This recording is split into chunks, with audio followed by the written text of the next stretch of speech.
Hello, everyone! Good afternoon, good evening, or good morning kung kailan nyo man papanoorin ito. Welcome to our YouTube channel. Sa 2 million viewers namin dyan. Hello! Hi, Um, everyone. we are Connie and Belle in Freelancing with Faith YouTube channel and podcast. So we are sharing some tips on how to start and scale your freelancing business with God as our boss. So ayan, meron kaming special guest for today. At ang aga-aga excited ang bunso mong anak, Sis Belle. I'm excited! Teka, isi-share ko lang. I'm excited now. It's me, Aaron. Thank you for consistently tuning in. 'Di ba? Napaka-supportive. Ayan, so welcome again habang inaantay namin yung iba. Jayron, okay ba kami? Malinaw ba kami? Malinaw? So ayan, go ahead na ba tayo? Start na tayo? Ang dami nating nakapilang tanong, di ba, sis? Sa Oo, kasi ating special guest today. dami nakapilang tanong, kaya mag-i-start na agad tayo. So, sige, Sis Bel, ikaw na mag-introduce. Go. Yes, so good afternoon again, everyone. Today we are so blessed because we have this special guest. I'll read a brief bio.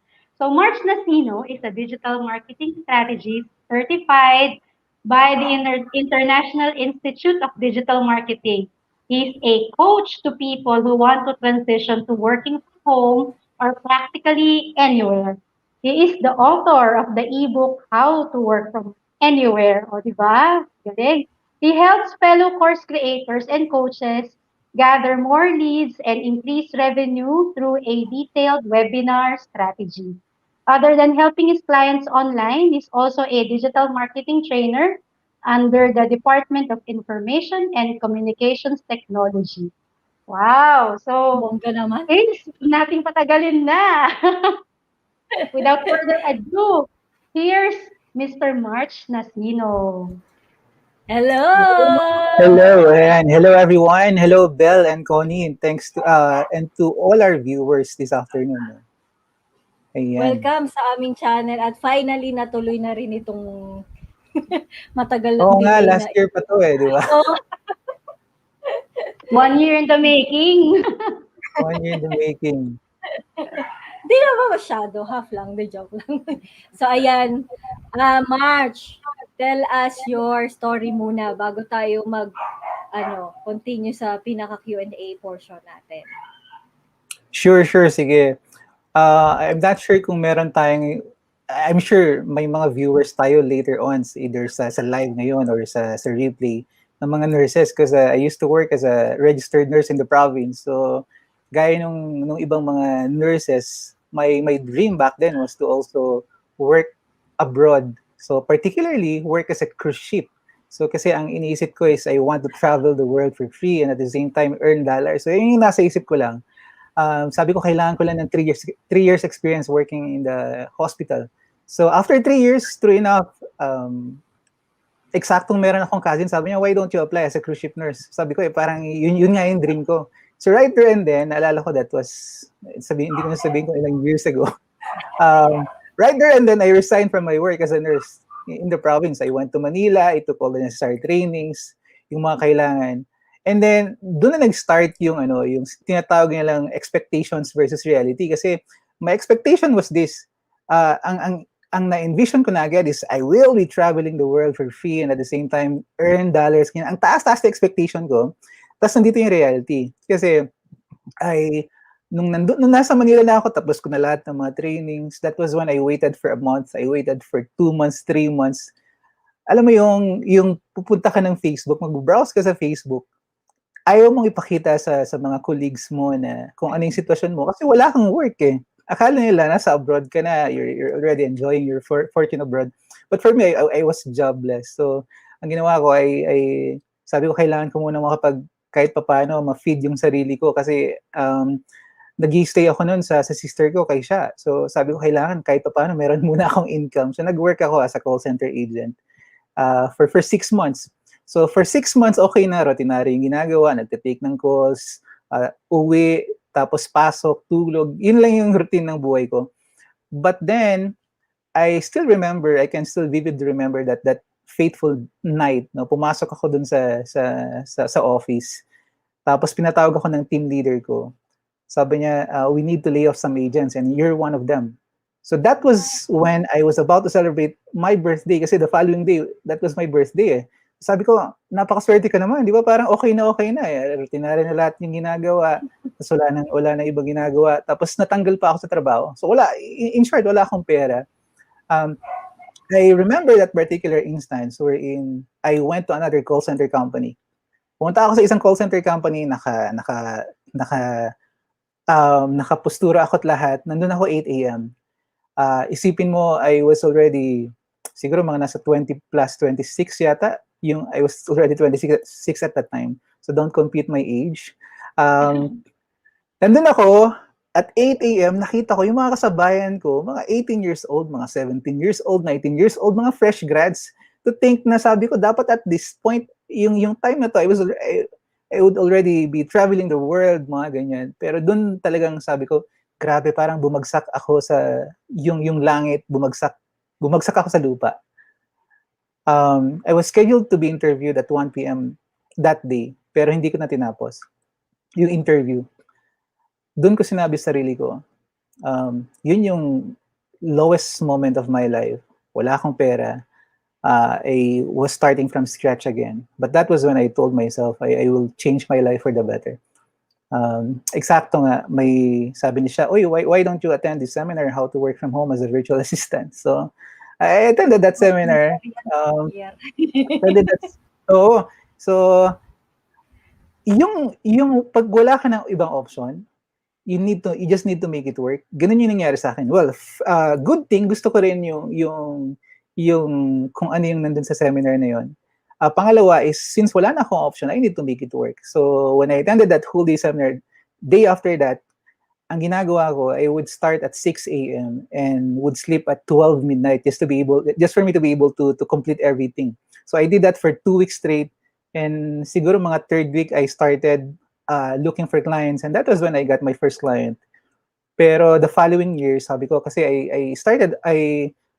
my first work as a freelancer was as a VA.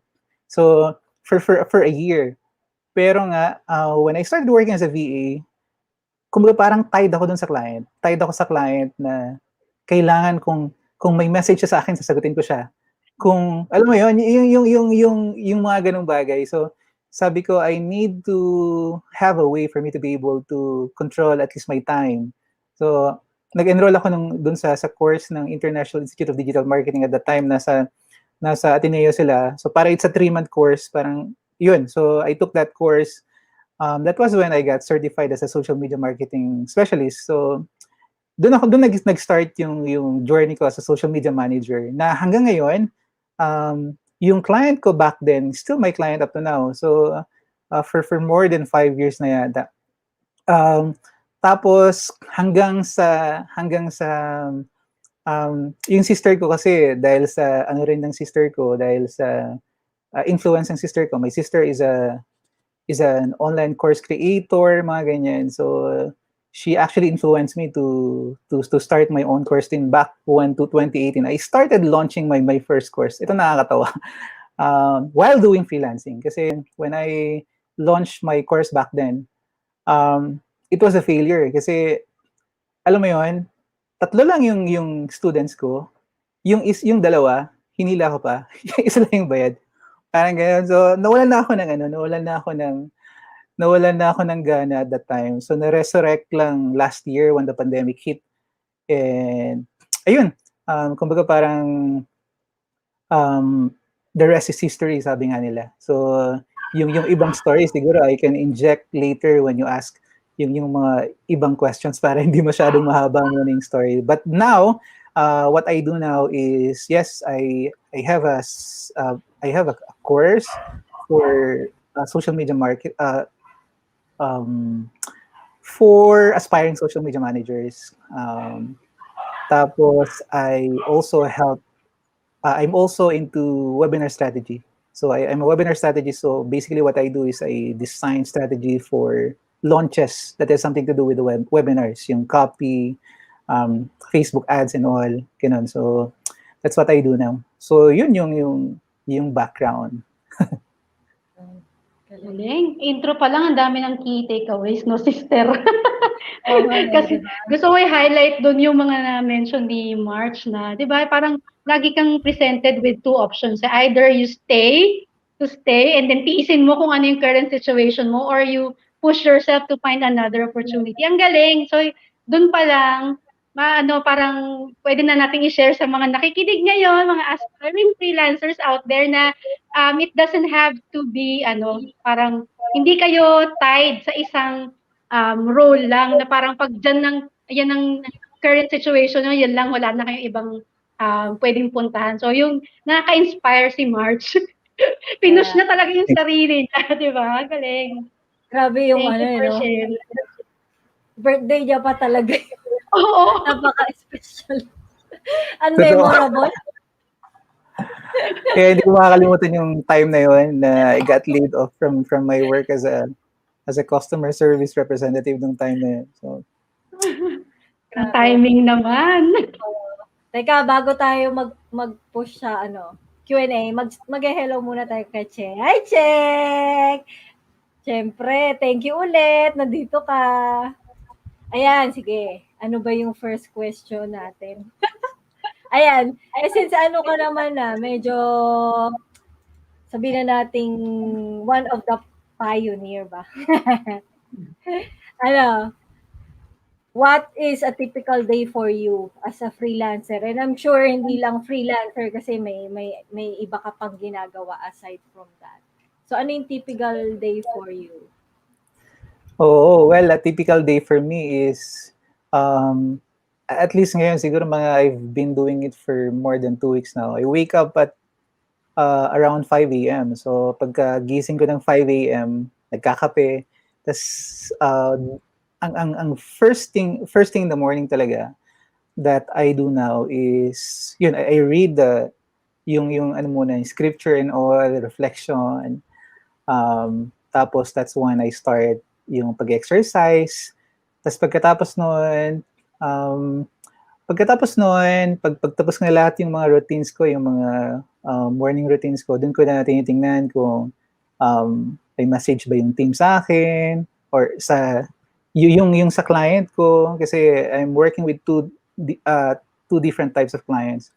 Yung isa, yung nabanggit ko kanina, client ko for more than 5 years now. Tapos yung isa naman, ito yung mga project basis na clients wherein I help them with their webinar strategies, mga ganun. So, that's when I check emails. Tapos minsan, since nasa province kasi ako ngayon, nagbakasyon.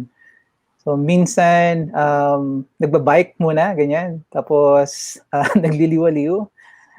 Tapos, ayun, ang difference lang siguro ng kung paano yung lifestyle ko ngayon compared to before is now I get to manage my own time kasi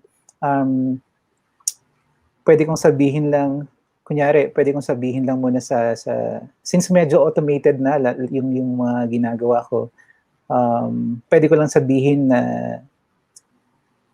pwede ko lang i-set up lahat tapos babalikan na lang siya the following parang after several hours, mga ganon. So, that's a typical day for me. Ayun. Tapos matatulog sa gabi. Minsan, manonood ng Netflix. Ganyan. One more thing pala. I forgot. Before I get to do all those tasks pala, I start to feed myself first with the right information na hindi lang yung sa Bible, yung sa related sa ginagawa ko ngayon. Like, say for example, gusto kong mas mahasa yung ginagawa ko kasi part ng webinar strategy na ginagawa ko is yung pag-run ng ads for my clients. So, tumitingin ako ng mga bagong resources about that, kung ano yung mga updates, ganun. So, yun yung ginagawa ko, nanonood ng videos, ganyan. So, yun. So, that's a typical day for me. Galing. Grabe, 5 AM, tama ba? Struggling pa ako dun eh. Trying pa lang. To Sige, be an next. early bird. Oh. Night owl talaga. Ay, 6 AM naman na ako lately. O, konti na Eh, lang, malapit na ako sa 5 AM. Ayan. So, hindi ko na, tatanungin kung may struggle ka o hindi kasi alam na nating lahat tayo may struggle during dito sa freelancing journey. So, ang next question is, what were your struggles when you were starting and how did you overcome it? Well, siguro ang pinaka-struggle ko at that time is yung trying to learn everything. Kasi when alam mo yung feeling na from being a nurse, tapos nalaman ko yung mundo ng online world. Tapos gusto kong aralin lahat. Gusto kong aralin yung video editing, gusto kong aralin yung website design, gusto kong Really? aralin lahat. So, alam mo yun, parang cluttered yung utak ko. Wala siyang focus kumbaga. Ano bang tawag na dito yung you're jack of all trades but master of none ganon. So yun yung pinaka-struggle ko when I started. But everything changed when yung nag-niche down na lang ako, mga ganyan, kung ano yung focus talaga. Hindi pare-pareho eh. Kasi nag-start akong mag-focus lang sa social media but eventually naisip ko while serving my list, yung maliit na list ko, email list ko, na-in-love din ako sa pagsusulat ng email, so email copywriting, tapos ayun. So yun yung pinaka-struggle siguro nung nag-start ako, yung gusto kong matutunan lahat. Alam mo yung parang gusto kong mag-enroll sa lahat ng mga courses, lalo pag may nakita ka, gusto kong mag-enroll dito kasi baka makakatulong sa akin to. Alam mo yung puro theory na lang, ganyan, puro theory na lang, hindi mo na siya na-apply kasi gusto mong Ow! aralin lahat. Ayun, so yun yung struggle ko nung nag-start. relate kami dyan, brother. Kasi mga seminarista rin kami. Seminarista rin. Di ba? Mga Attend seminarista ng tayo. attend eh. Oo. Ako lalo na may sale. 'Di ba? Yung mga Black Friday. Naku po.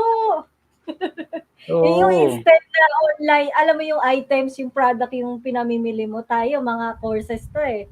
Mga mga skills, courses. ganyan. Ito. Adik lang. Ayan, teka. Pakita ko lang tong isa. Ito. Wait lang, may nag-comment eh. Ayan, watching from Parañaque City. Si John. Hello, John Ang John. Howard. the hobby. Ayan, sige. Next question is, siyempre may mga times na parang nakakapagod.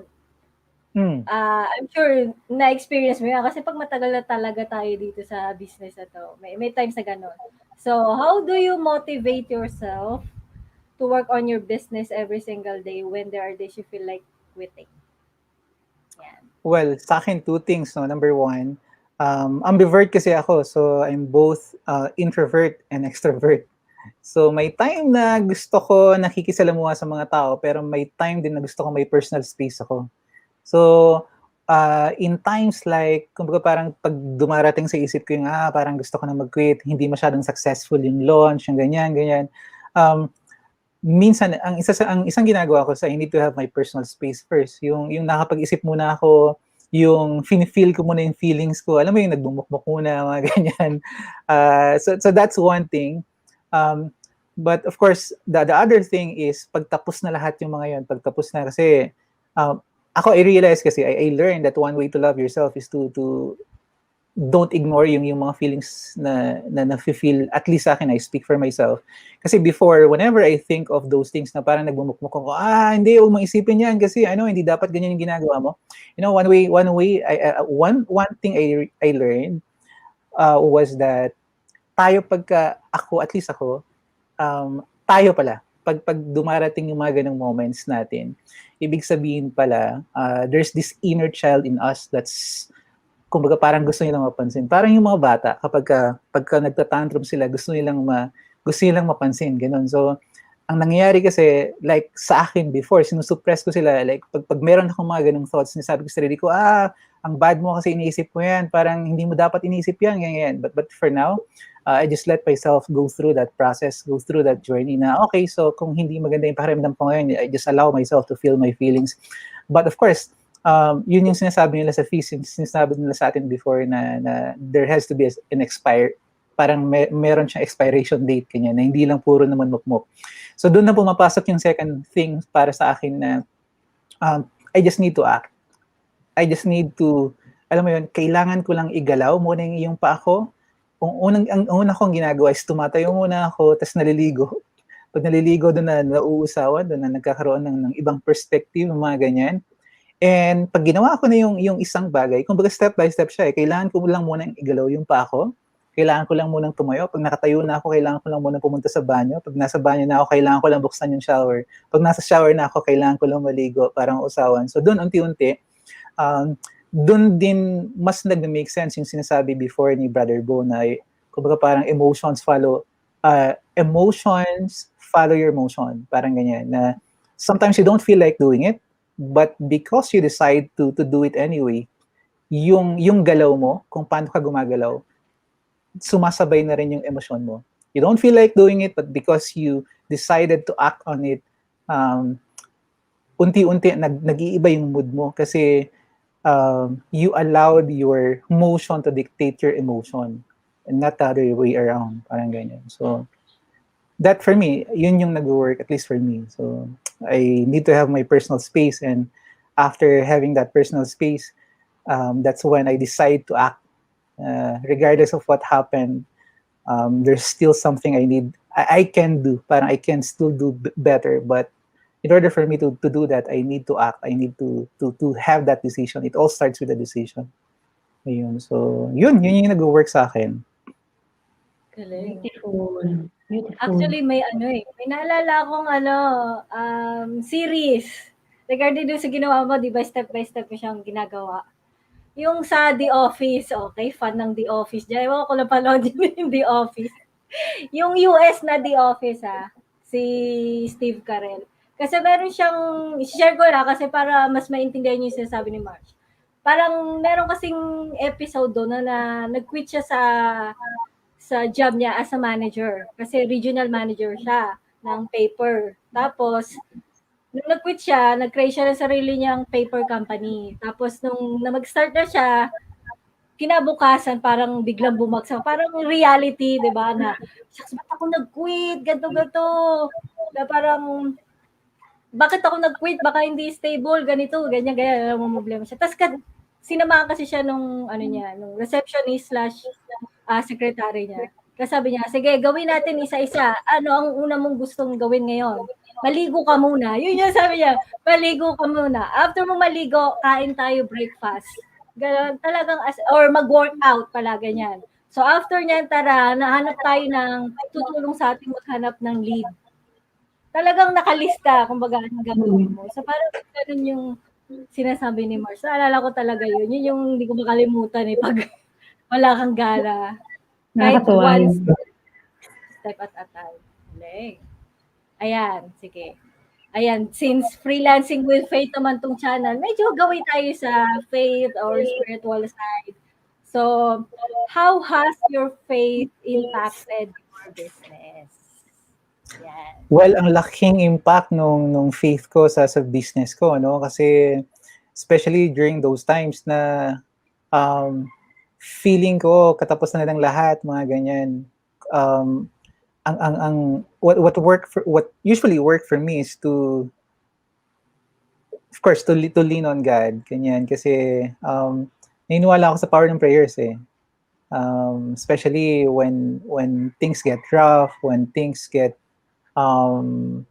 pag may mga undesirable things that happen, mga ganyan. So, yung faith na yun, ito pala, I believe that I have a gift of discernment. Kung dun sa mga viewers natin, sa mga feasters na viewers natin, kung alam niyo yung yung Jesus Encounter, diba dun sa Jesus Encounter, meron tayong mga gifts. Pag nag-attend ka ng Jesus Encounter, may mga gifts kang pwedeng ma-receive dun or pwedeng hingiin. So, para sa akin kasi, that's the gift of discernment. So, gift of discernment, ibig sabihin na pag may mga bagay na nangyayari sa akin, tapos cluttered yung isipan ko, um, ang ginagawa ko is to, kumbaga parang it helps kapag nagkakaroon nung discernment na yon. So, nangyayari yung gift of yung discernment na yon, kumbaga parang nagkakaroon ako ng vision, which is being, first, syempre, being given by God, mga ganyan. Nakita ko yung vision na yon kapag kakalmado ako, kapag when I lean on to Him, mga ganyan. So, kaya yung faith ko is malaki yung impact sa business ko kasi in order for me to experience that discernment, kailangan grounded din ako sa faith ko. So, yun para sa akin. Ibig sabihin grounded sa faith is I need to know my priorities. I need to know my priorities kasi it happened last year. Medyo ang nangyari is sa dami ng ginagawa, sa sobrang kabisihan, ang nangyayari is there were moments wherein I would wake up in the morning, tapos alam mo yung pagising mo, laptop na agad yung kaharap mo, tapos iniisip mo bakit kaya parang hindi masyadong okay yung araw ko, mga ganyan. So and then nane-neglect na rin yung ibang aspeto ng buhay. So for me, kaya when this year started, talagang nag-start ako, ano nga ba talaga yung priorities ko? So I started listing down my priorities, and my top priorities, of course, God, tapos myself, tapos family, other people, tapos yung work, parang ganyan. Kasi para sa akin kasi lahat ng mga bagay na yun, it's part of my ministry. So kaya yun para sa akin, yun yung ganun kalaki yung impact ng faith ko kasi I need to have God as my top priority. Ganun. So that's when I'm able to hear His voice. That's when I get to discern. That's when He speaks to me. So ayun. So kaya kailangan grounded parati. Ganyan. As much as possible, of course, kasi there are down days, there are days wherein you just don't feel like parang may spiritual dryness, mga ganyan. But yun nga. Something to do with being grounded with God. Galing. Parang ang sarap pakinggan, no? Pag mga spiritual na kwento. Yung mga in-interview namin, ang sarap pakinggan, no? Munti na makalimutan yung next question ko eh. Ayan. Do you have any favorite Bible verse? Naman, siyempre. Ang siguro ang share ko na lang ng Bible verse is yung anchor verse ng theme ko for this year. So every year kasi ay meron akong theme. So yung theme ng buhay ko, yun din yung naghanap ako ng anchor verse doon. So ang pinaka-anchor verse ko for this year is yung sa Proverbs chapter 3 verse 5 to 6 na trust in the Lord with all your heart and lean not on your own understanding. Ganyan. Kasi may mga, it's all about, ang pinaka-word ko kasi, word for the year ko is trust, but I need to be intentional, but at the same time I need to trust God. So kaya yun yung favorite, yung verse ko for this year, that's Proverbs chapter 3 verse 5 to 6, yung trust in the Lord with all your heart and lean not on your own understanding. Kasi dumarating mga pagkakataon na Lord, kaya ko na to, Lord, alam ko na to, mga ganyan. Tapos minsan yung lalo na pag may mga goals, tapos may mga at least for me, no, I speak for myself, may mga kunyari, mga launches, tapos sabi ko, Lord, ito yung goal ko, ito yung gusto ko mangyari. Tapos minsan hindi ko siya na-achieve. Minsan hindi ko siya na-achieve, tapos doon ko inisip, teka, parang may problema ba? May something wrong ba? Mga ganyan. But it's all about trust. Kumbaga parang I need to remind myself intentionally that I need to trust God. Kung hindi ko man, there are things that I can control and things that I cannot control. So yung work na pwede kong ibigay, those are the things that I can control. But as regards results, yun yung kumbaga parang department of the Lord, hindi ko na siya department. Kaya sabi ko, just trust God. Kung hindi ko man na-achieve ngayon, so baka may ibang plano si Lord, baka better yung ibibigay niya sa susunod. Ganun. So, kaya it has something to do with trust talaga na I need to remind myself intentionally every now and then about that kasi madalas nakakalimutan ko. Ayun. So, that's my verse, my anchor verse, my favorite verse for this year. That's my anchor verse actually. Love ko yun. Gagawin ko nga rin yun. Kasi di ba lagi ang uso ngayon, yung word mo. Word mo for the year. Pero wala akong anchor verse. Anchor verse. Guilty lang. Maghahanap nga ako.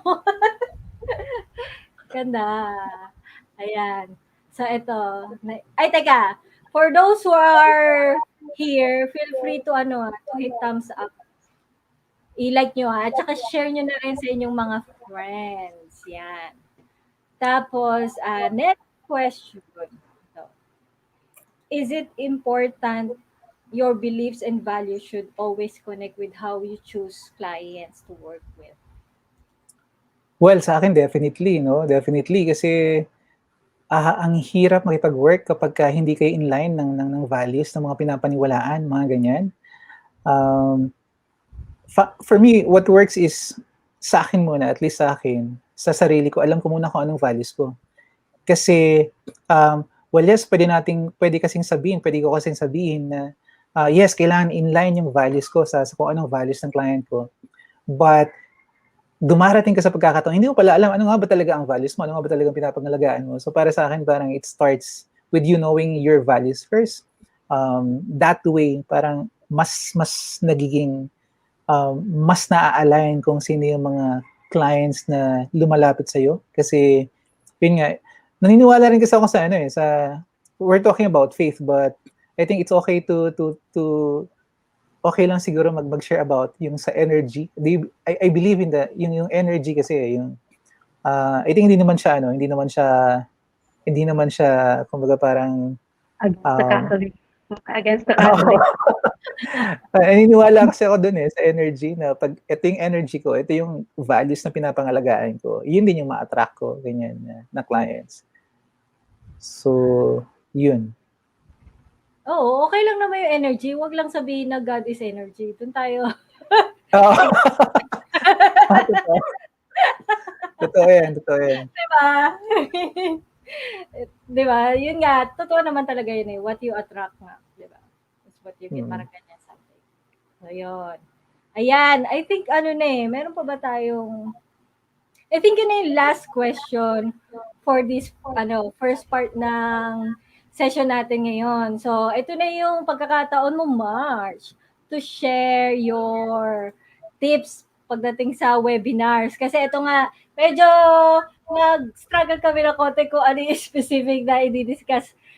I-share ni March kasi alam niyo naman yung skill nito pang pang mahabaan from getting the leads to talagang sign up to everything sa webinar mismo. So, siya na lang yung so yung maliit na portion lang ang sinabi namin i-share niya para hindi naman maubos yung oras natin. Maybe i-invite na lang ulit natin si March next time. So, yan. So, Mars, take it away. Ikaw muna. Go. Ayan, so, siguro I'm just gonna share yung mga, with how I started. Ito, backtrack lang muna. Bakit nga ba ako umabot dun sa pagkakaroon bakit ako umabot dun sa pag-help ng mga clients in terms of webinar strategies. So, it all started last year. Last year, even before the pandemic hit, I've been thinking of, iniisip ko talaga, ano ba talaga yung gusto ko maging focus other than social media, ganyan, that has something to do with results. Ibig sabihin, nakapagbigay ako ng results sa mga clients. So, at that time, hindi pa masyadong clear sa akin. And then the pandemic hit. Remember, I shared with you earlier na I launched my first course way back 2018 and it was a failure. So, simula nun, nawalan na ako ng confidence to launch it again. So last year, when the pandemic hit, especially when nung nalaman ko na there were about 7.3 million Filipinos who lost their jobs. So, there was this one conversation I had with my sister. So, that was April yata or May of last year. Sabi niya sa akin, isang gabi, sabi niya sa akin, March, why don't you launch your course? Relaunch your course, sabi niya sa akin. Kasi, dahil nga dun sa madaming tao na walan ng trabaho, madaming taong um, nawalan ng pangkabuhayan. And for us freelancers, kumbaga, it's a good thing that we've already started doing this way before pa. So sabi niya, why don't you launch your course? Sabi ko, wala na akong wala na akong confidence. But sabi niya sa akin, hindi, subukan mo lang. Subukan mo lang, baka naman subukan mo lang kasi hindi mo alam kung sino yung mga matutulungan mo. Yun yung sinabi niya. And then so sabi ko sa kanya, okay, well, okay yung idea. Okay yung idea. But then how do I, kumbaga parang sa akin naisip ko, how do I start? Parang ganyan. So she told me, why don't you just post on Facebook? Post ka lang sa Facebook. There's a need. Post on your timeline. Nasa timeline ko pa yun actually. You can check my timeline. Tanungin mo lang kung may interested na matuto about how to start launching your career online, mga ganyan. So I posted something along the lines of I'm doing a free webinar about how to manage clients' social media accounts, mga ganyan. So, kumbaga parang ang nakalagay doon, would you be interested? Nung time na yon, hindi ko na siya tiningnan kasi inisip ko nga, okay, so wala naman sigurong magtsatsaga or wala naman sigurong masyadong interested. So I was surprised the following day, nakita ko ang daming comments, ang daming nagsabi, I'm interested, blah, blah. And that was a Saturday. Ini-schedule ko na agad yung, sabi ng sister ko, just go ahead, schedule your webinar. Sabi ko, kailan ko siya pwedeng schedule? So I scheduled my webinar a week after that. So that the following week, which is a Saturday. And that was when I gave, kasi webinar, the way webinar works is that you invite people to attend a mini workshop. So a live workshop at that, or live or recorded workshop. Para sa akin yung live workshop, which is a webinar nga. And then I gave them something of value na, alam mo yun, dun pa lang sa webinar, madami na silang pwedeng makuha. Madami na silang pwedeng tips na makuha. But at the same time, no, since my intention is to help these people, at the same time, I also gave them an opportunity to journey with me. Kasi webinar is just parang an hour and a half or parang 1 hour and 15 or 30 minutes lang. I don't have all the time. Parang I wish I could have shared everything just in that webinar, but that would mean doing them, kumbaga, that would mean giving them too much information, which they may not need yet at that time. So that was when I gave them an opportunity. So I am launching this course, blah, blah. So dun ko na sinabi na I am relaunching my course, blah, blah. So ang nakakatuwa doon, ito yung nakakatawa when I first launched my webinar. My webinar and then the course after that. From the 60 people who attended the webinar, 60 or 50, 60 people who attended the webinar, there were about 40 who signed up. 40 who paid doon. So that was the start of it all. Kumbaga parang it all started with my deep advocacy to help these people who lost their jobs.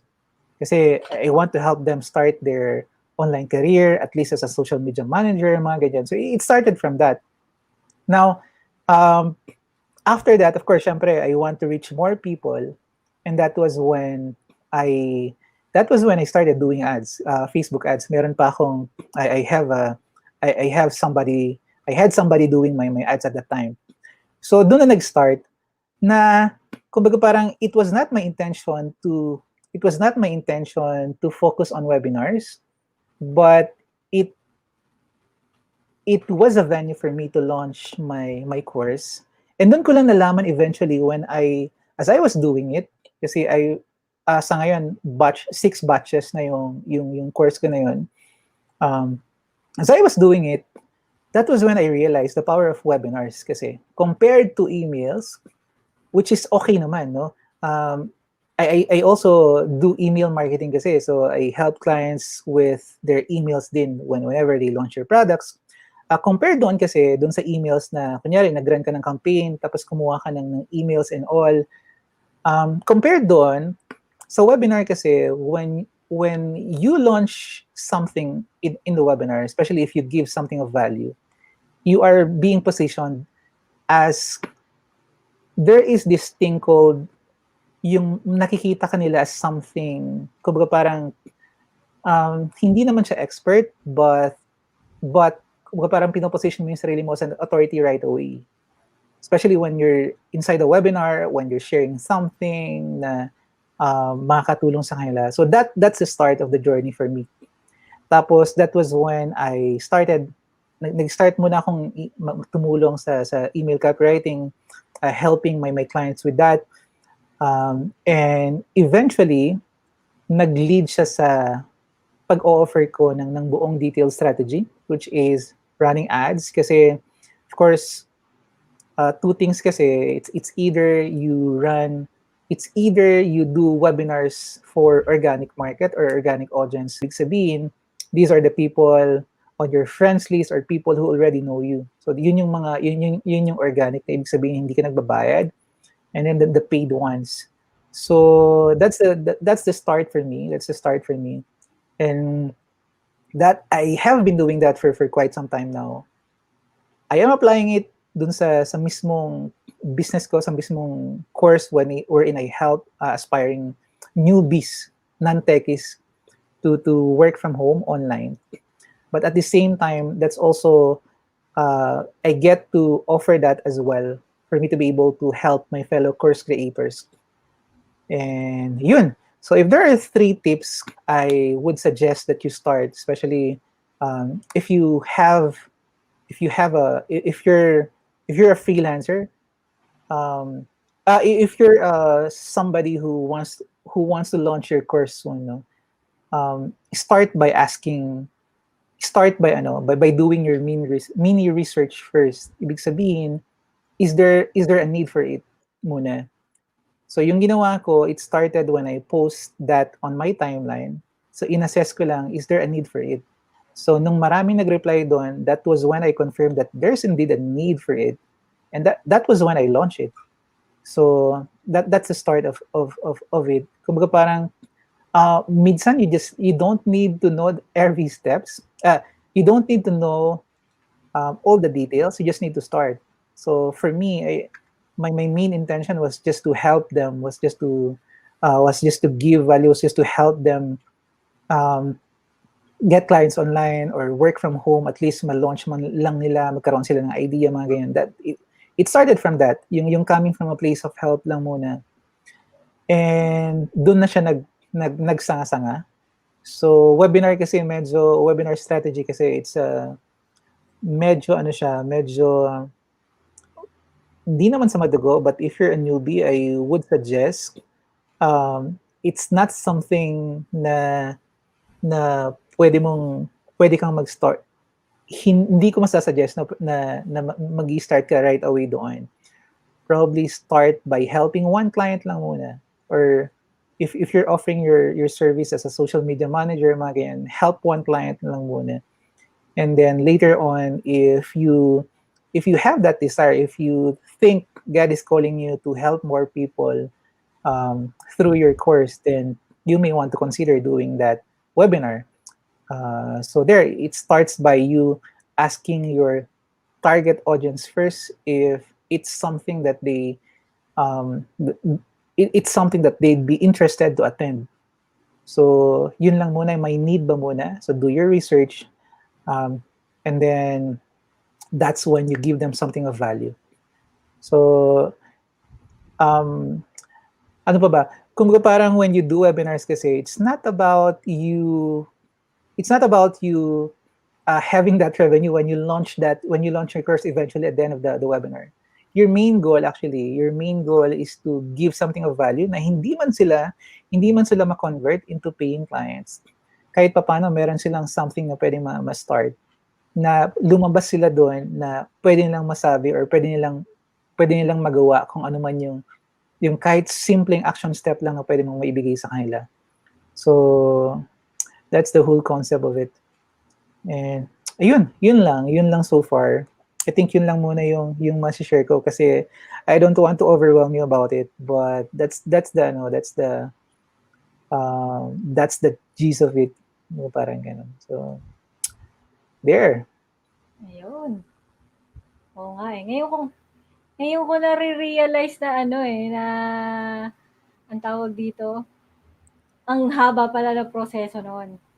So Oo. ngayon, Question nakalimutan muna ako, pasingit ng ayan. question sis Brother March, pag kunyari, you have plans of launching a free webinar, I would assume na ideally free webinar yung mauuna. Yep. Would you say na required ba for someone who has plans of launching a webinar na dapat prior to that launch, medyo present ka na rin online? May social media presence ka? Meron kang, alam mo yon, yung visible ka ba dapat? Or okay lang to anyone na out of the blue, magtatanong ka, magpo-post ka na you're planning to have this free webinar? Does it matter yung pagiging visible mo? Ako not necessarily eh. Kasi alam mo, when I started that, sa mismong Facebook profile ko, hindi rin naman ako ganun ka-active sa Facebook at that time. So, dun ko lang siya pinost sa mismong profile ko. Parang normal na status lang na nilagay ko doon na I'm planning to do a free webinar about blah, blah, blah. Would you be interested to attend? Ganun. So, ganun lang siya kasimple. Kasi ang pinaka-intention ko naman is I really want to help them. I really want to help them start their career online, mga ganun. So, para sa akin, di naman kailangan na, well, of course, it helps, no? Siyempre, it helps if kung visible ka na online kasi kahit pa paano, may tinatawag tayong social proof eh. I'm not sure, siguro nakatulong rin yung mga pagtatag-tag sa akin that time kasi yun yung time na sobrang na-busy rin ako with yung invitation to share online, yung mga interviews, yung pagbibigay ng talk, mga ganyan. So, siguro somehow, kumbaga parang nag-add yun ng social proof for that. But yun, kumbaga parang malalaman mo na lang if there's a need kung nagawa mo na siya. So, take that one step muna, ask muna. Thank you for answering, bro. O sis, yung mga questions mo.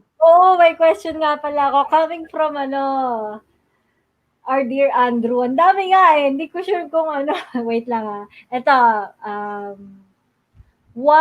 meron ba tayong mga webinar platforms na maire-recommend mo for beginners? Ayan, to use for lead generation.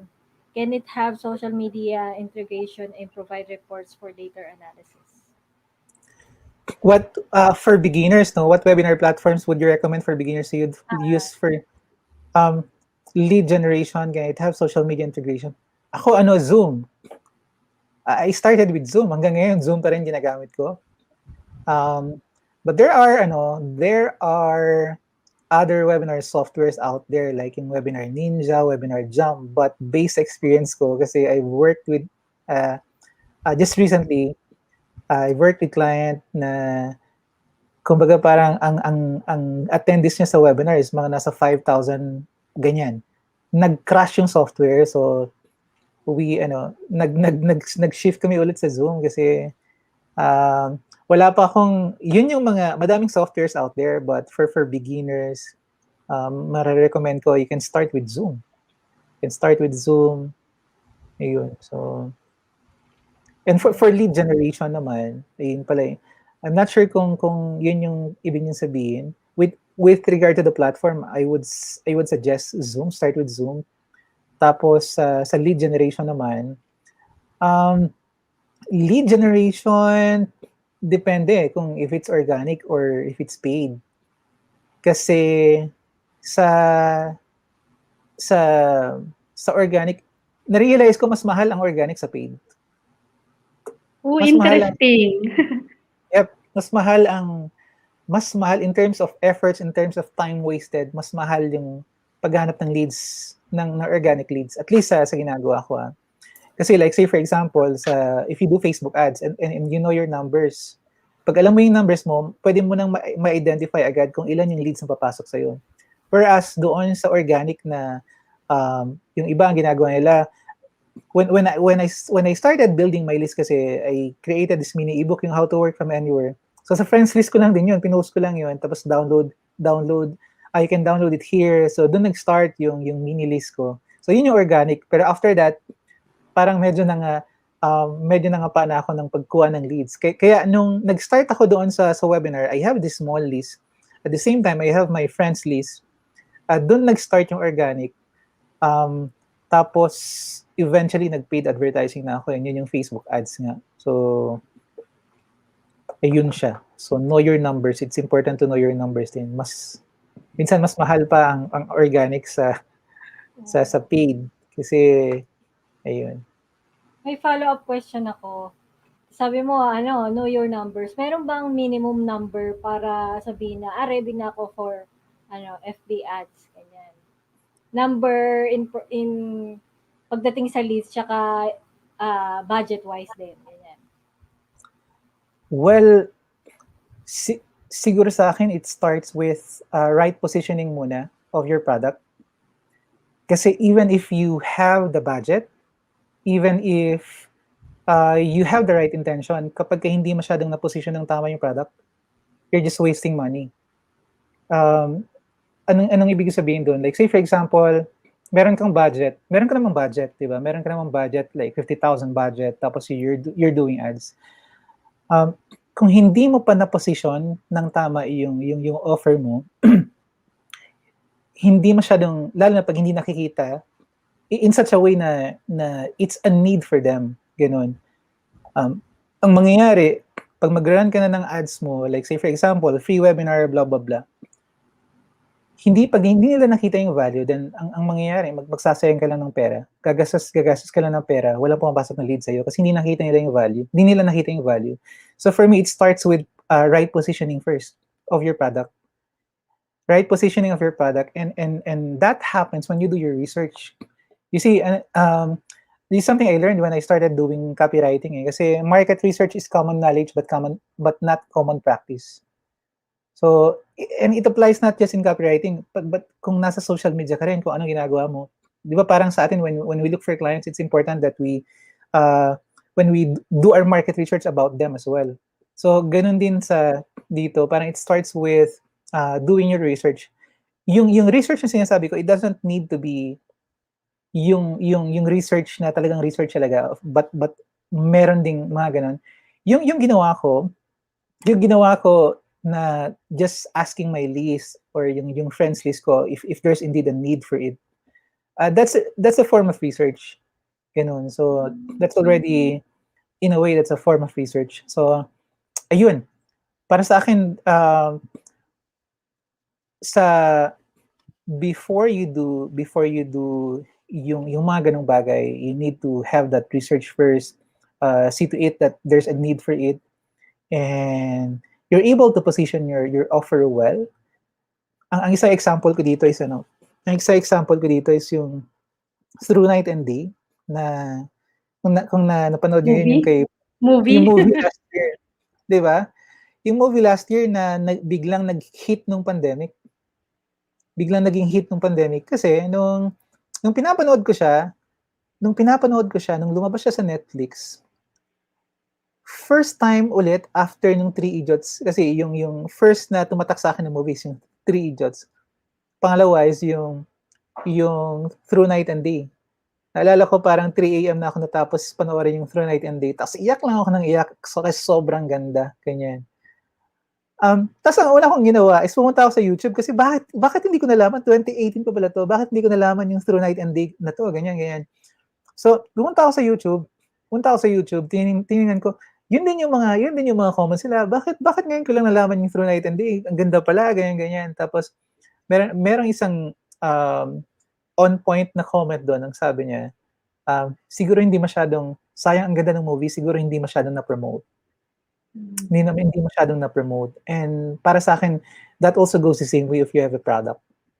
When we say hindi masyadong na-promote, baka hindi masyadong na-position in such a way na nakita nila yung value, na nakita nila kung na kailangan pala nila, it's a need for them. Kasi people buy based on their emotions, tapos i-justify na lang nila sa logic eh. So, yung emotion na yun, kailangan matrigger yung mga emotion nila kapag na-position mo nung tama, na position mo na nakikita nilang there's a need for it. I need to have this course or I need to have this product, mga ganyan. So, para sa akin, it starts from there. By doing your research, know your target audience first, and yun, do your market research, know your target audience, tapos right positioning. In such a way na makita nila na kailangan nila yon yung product na yon, gano'n. So, Yun, ganda. Ganda, thank you bro. Mukhang nawala si Sis Cons. Hintayin natin siyang bumalik. Pero anyway, yung tingin kasi na-mention mo something about doing your own market research muna. Would you say na prior to, kasi medyo technical na tong ano na to, yung tatanong ko, prior to launching paid ads, prior to doing paid Facebook ads, mas maganda pa talaga na laging may step na i-check mo muna yung validity nung product na ino-offer mo through an organic post na muna? Or would you rather na, sige na, diretso mo na mag-Facebook ads ka, tingnan mo na doon na mag-start yung market research? well, it helps if you start with organic first, but not necessarily naman. It doesn't necessarily work that way all the time. At least for me, no. May mga pagkakataon din na especially if you're able, kaya yung sa organic, doon mo kasi matetest if kung fit ba yung course sa kanila, kung if it's something that they need, mga ganyan. Unless yung product mo is already positioned in a way na talagang ito talaga yung need nila, makita nila na need nila, then para sa akin okay lang if you, especially pag iniisip mo na you want to reach a bigger audience, ganyan. So okay lang din mag-start with ads. So for as long as you're able to position it well, yung offer mo muna, ganun. So at least for me. Thank you. Thank you. Salamat sa answer. Oo nga, ang galing. At ako, hindi talaga nakabalik si Sis Cons. Anyway, for those who are watching this on replay, guys, please don't hesitate to leave comments and we'll make sure na kukulitin namin si March to answer those questions, okay? And then, sige, hindi pa bumabalik si Cons. Brother March, mag-move tayo to the next part ng natin, ng interview natin, which is a fast Q&A. Yun ang tawag namin ni Sis Cons dito. Ready ka ba, bro? Sure, sige. Sige. Katwaan lang. Ay, ano lang to, parang either or na question. Hindi naman siya masyadong mahirap. Okay. Ready when you're ready. So, first question. Dog or cat? Dog. Diet or exercise? Exercise. Nice. Coffee or tea? Coffee. Texting or talking? Talking. Auditory kasi ako. Same. Invisibility or super strength? Super strength. Yeah. Beach or mountain? Beach. Read or write? Right. Eto. White hair or no hair? Well, white hair siguro kasi may mga white hairs naman ako. Hindi ko kasi bagay ang no hair. Eto, e-book, hard copy, or audiobook? Audiobook. Early bird or night owl? Early bird. Ask permission or beg for forgiveness? Beg for ask permission, sorry. Nagdalawang isip ka, ha? Oo. Hindi to either or question eh. What's your dream when you were a child? Ha, um, paisip ako diyan, Ah, well, ang pumasok sa isip ko nung bata ako is I want to have my own family, ganyan, na ayun, parang yun yung unang pumasok sa isip ko, nung bata Yee! ako. Ang ganda. Ano ba yan? Close to reality na ba yan, bro? Becoming a Yes, reality na. Yes! oo, claiming. Yes. Ito. What's something you could eat or drink for a week straight? Hindi daw pwede water sa rice, ah. Hmm, eat or drink? Yes. Ano ba? Um, ano ba? Ah, well, siguro apple. Yee! Healthy. Hmm, Last but not the least, if you could ask God one question, what would it be?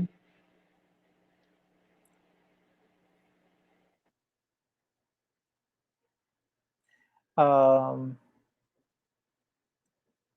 Lord, how can I trust you more? Oh, beautiful. Parang question naman natin lahat niyan, bro. Thank you. So that concludes the fast Q&A round. Thank you for being game, brother. And yan, to close this interview, if there's one last piece of advice you could give our aspiring freelancers, what would it be? Ayun, sa'kin, it's really important that you have a bias for action. Um, eto, I get this all the time, no? Yung parating sinasabi na, okay, so I want to start, but I don't have the confidence. Alam mo yun, I already started doing yung mga necessary steps that I need to do, but then I don't have the confidence to help my clients na baka hindi ko ma-deliver, hindi ako makapag-deliver. So para sa akin, it always starts with that simple step. Yung sinasabi na yung parating natin sinasabi na oh just come from a place of help na just have that intention to help kasi it changes your perspective whereas kapag ka you're just thinking na okay wala pa akong confidence baka hindi ako makapag-deliver hindi kasi nangyayari na overnight pagising mo sa umaga nagkakaroon ka na agad ng confidence you need to work hard for it you actually need to act. So that's the keyword. Just be intentional, and things don't have to be perfect. Kasi you just need to know the first step. You just need to know the first step, and you just need to take that first step. Kasi mag-unfold siya eventually as you go through your journey. So things don't have to be perfect. You just need to take that first step, and when you're able to take that first step, um, make sure to sustain that momentum kasi yung momentum yung nakakapag patuloy sa kung ano yung ginagawa mo. But definitely ang gusto ko lang naman sabihin is have a bias for action. Don't overthink things kasi yun yung nagiging nakaka-paralyze sa atin minsan. So based from experience. And by the way, this is also a reminder for me, not just for you kasi minsan nakakalimutan ko. So it's a reminder for me as well. Yun Yes. lang. Thank you for sharing, bro. Tagang take the first step, brothers and sisters, and don't overthink. Dahil pag pumasok na yung analysis paralysis, patay na tayo diyan. Okay? Thank Hmm. you so much, brother. And then syempre yung mga makikinig dito either itong during live and on replay, I'm sure people would be interested to reach out to you. Where could they connect? Paano ka nila mari-reach, bro? Saka may mga latest offerings ka ba that you want to share with our viewers? Ayun, I have a Facebook page. It's March Nacino. So just search that on Facebook. Tapos I also have a YouTube channel na hindi ko na masyadong in-update since last year. Um, So that's March Nacino din, March Nacino TV. Ayun, so I would love to connect with you. Feel free to send your message. Yun. Thank you. Thank you so much. So that ends our session for today. And so si Sis Cons, sorry, hindi na talaga siya nakabalik. And thank you again everyone for watching. And please don't hesitate to leave comments for those who will be watching this on replay. Thank you again, everyone. Thank you, Brother March, for spending time Thank with us you, today. Belle and Thank you. Connie. God bless. God Bye bless. bye. Bye-bye.